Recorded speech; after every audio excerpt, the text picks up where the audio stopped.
আজকে আমি রান্না করছি ঝিঙ্গে দিয়ে পাঙ্গাস মাছ ভুনা। রেসিপি খাওয়ার পরে সবাই মাছের থেকে ঝিঙ্গার প্রেমে পড়ে যাবেন।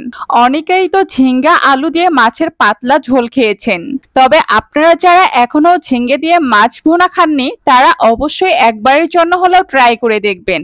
আসসালামু আলাইকুম এভরিওয়ান, কেমন আছেন আপনারা সবাই? আজকে আমি নিয়ে আসছি ঝিঙ্গে দিয়ে মাছ ভুনা। এই রেসিপি খাওয়ার পরে মাছের প্রেমে পড়বেন কিনা সন্দেহ আছে, তবে ঝিঙ্গের প্রেমে ঠিকই পড়ে যাবেন। ঝিঙ্গে দিয়ে মাছ ভুনা করার জন্য এখানে আমি ঝিঙ্গেগুলো সিলে কেটে ধুয়ে পরিষ্কার করে নিয়েছি। আর অন্য একটা বাটিতে 4 পিস মাছ নিয়েছি।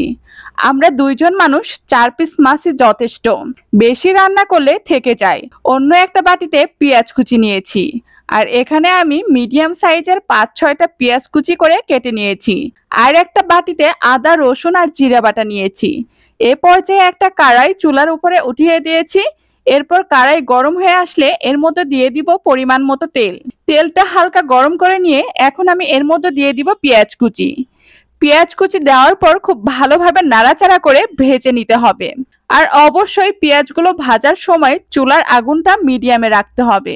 আর চুলার অন্য পাশে মাছগুলো জাল করে নিব। যেহেতু আমি মাছগুলো ভেজে রান্না করব না, এই জন্য মাছগুলো আলাদা করে জাল করে নিতে হবে। পেঁয়াজগুলো যখন হালকা বাদামি কালার ভাজা হয়ে আসবে, ঠিক সে পর্যায়ে এর মধ্যে দিয়ে দিব 2 টুকরা দারচিনি আর 2টা তেজপাতা। এখন আমি এর মধ্যে দিয়ে দিব হাফ টেবিল চামচ হলুদের গুঁড়ো, 1 টেবিল চামচ মরিচের গুঁড়ো, 1 টেবিল চামচ ধনে গুঁড়ো, আর 1 টেবিল চামচ লবণ, আর 1 টেবিল চামচ আদা, রসুন আর জিরা বাটা। সবগুলো মশলা আমার দেওয়া হয়ে এসেছে। এখন আমি সবগুলো মশলা খুব ভালোভাবে নাড়াচাড়া করে মিক্সড করে নিব। এ পর্যায়ে মশলাগুলো খুব ভালোভাবে মিক্সড করে নিতে হবে, যেন পুড়ে না যায়। আর পুড়ে গেলে রান্না খেতে একদম ভালো হবে না। এই জন্য অনবরত মশলাগুলো নাড়াচাড়া করছি। এগুলো যখন খুব ভালোভাবে মিক্সড হয়ে আসবে, ঠিক সে পর্যায়ে এর মধ্যে দিয়ে দিব 1 কাপ পরিমাণ পানি। পানি দিয়ে ঢাকনা দিয়ে ঢেকে দিব 5 থেকে 7 মিনিটের জন্য, মশলাগুলো যেন কষানো হয়। আর অন্য পাশে মাছ উঠিয়ে দিয়েছিলাম, মাছগুলো রান্না প্রায় আমার হয়ে এসেছে। এভাবে মাছগুলো আলাদা রান্না করে নিয়ে যে কোনো তরকারি রান্না করলে খেতে কিন্তু অনেক মজা হয়। আর 5-6 মিনিট পর এদিকে কড়াইয়ের ঢাকনা উঠিয়ে দেখি মশলাগুলো আমার একেবারে কষানো হয়ে এসেছে আর পানিগুলো শুকিয়ে এসেছে। এই পর্যায়ে হালকা একটু নাড়াচাড়া করে নিব, যেন মশলাগুলো নিচে ধরে না আসে। মশলাগুলো কষানো হয়ে এসেছে। এখন আমি এর মধ্যে দিয়ে দিব কেটে ধুয়ে পরিষ্কার করে রাখা ঝিঙ্গে। এখানে আমি 5-6টার মতন মিডিয়াম সাইজের ঝিঙ্গে কেটে নিয়েছি। আর অনেক পরিমাণ দেখালেও রান্নার পর কিন্তু একেবারে কমে আসবে। যেহেতু আজকে আমি ঝিঙ্গে দিয়ে মাছের ভুনা করব, তাই ঝিঙ্গের পরিমাণ তো একটু বেশি দিতেই হবে, না হলে ঝিঙ্গের আসল টেস্টটা তো পাওয়া যাবে না। সবগুলো ঝিঙ্গে দেওয়া হয়ে এসেছে। এ পর্যায়ে খুব ভালোভাবে নাড়াচাড়া করে মশলাগুলোর সঙ্গে ঝিঙ্গেগুলো মিক্সড করে নিব। যতক্ষণ পর্যন্ত না মশলাগুলোর সঙ্গে ঝিঙ্গেগুলো খুব ভালোভাবে মিক্সড না হচ্ছে, ঠিক ততক্ষণ পর্যন্ত এই মিক্সড করে নিতে হবে। ঝিঙ্গেগুলো যখন মশলার সাথে খুব ভালোভাবে মিক্সড করা হয়ে আসবে, ঠিক সে পর্যায়ে এর মধ্যে 1 কাপ পরিমাণ পানি দিয়ে ঢাকনা দিয়ে ঢেকে দিয়েছি। আর অবশ্যই ঝিঙ্গা রান্না করার সময় মাথায় রাখতে হবে, ঝিঙ্গা রান্না করলে ঝিঙ্গা থেকে পানি ছাড়ে, আর এই জন্যই পানির পরিমাণ কম দিতে হবে। 5-7 মিনিট পর ঢাকনা উঠিয়ে হালকা একটু নাড়াচাড়া করে নিব।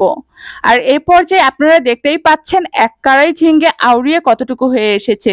আর ঝিঙ্গার তরকারি রান্না করার সময় খুব একটা নাড়াচাড়া করি না, কারণ এতে করে ঝিঙ্গেগুলো ভেঙে যাবে। এই পর্যায়ে এর মধ্যে দিয়ে দিব রান্না করে রাখা মাছগুলো। মাছগুলো দেওয়ার পরে মাছ রান্না করার যে অবশিষ্ট ঝোল ছিল সেটাও দিয়ে দিলাম। এতে করে তরকারির টেস্টটা বেড়ে যাবে। আর এ পর্যায়ে ঢাকনা দিয়ে ঢেকে দিব 10 থেকে 15 মিনিটের মতন রান্না হওয়ার জন্য। 10-15 মিনিট রান্না হওয়ার পর ঢাকনা উঠিয়ে দেখি পানি অনেকটাই শুকিয়ে এসেছে আর রান্নাটাও আমার কমপ্লিট হয়ে এসেছে। তাই তো আমি একটু হালকা নাড়াচাড়া করে দেখছিলাম যে নিচে ধরে আসলো নাকি। তাই এ পর্যায়ে হালকা একটু নাড়াচাড়া করে চুলাটা অফ করে দিয়েছি। আর আপনারা তো দেখতেই পাচ্ছেন ঝিঙ্গে দিয়ে মাছ ভুনার কালারটা খুব সুন্দর এসেছে আর খুব সুন্দর একটা ফ্লেভারও পাচ্ছি। এত মজার রেসিপি দেখেই তো ক্ষুধার পরিমাণ বেড়ে গেছে। অনেকেই ঝিঙ্গের অনেক রেসিপি খেয়েছেন, তবে আপনারা যারা ঝিঙ্গে দিয়ে মাছের এই রেসিপি খাননি তারা অবশ্যই একবারের জন্য হলেও বাসায় ট্রাই করে দেখবেন, খেতে কিন্তু দারুণ মজা হয়। এ পর্যায়ে তরকারিটা একটা বাটিতে উঠিয়ে নিয়েছি পরিবেশনের জন্য। আর রান্নাটা দেখে আমার জামাই বলছে আজকের রান্নাটা খেতে নাকি দারুণ হবে, কারণ প্রতিটা রান্না খাওয়ার আগেই দেখেই নাকি বলে দেওয়া যায় রান্নাটা খেতে কেমন হবে। এত মজাদার একটা রেসিপি চোখের সামনে নিয়ে বেশিক্ষণ আর ওয়েট করতে চাই না, কারণ গরম গরম ভাতের সাথে গরম গরম ঝিঙে দিয়ে মাছের ভুনা খেতে দারুণ মজার। তাই তো আজকে এখানেই বিদায় নিচ্ছি, আবারও দেখা হবে নতুন কোনো রেসিপি নিয়ে। Thank you so much for watching my video.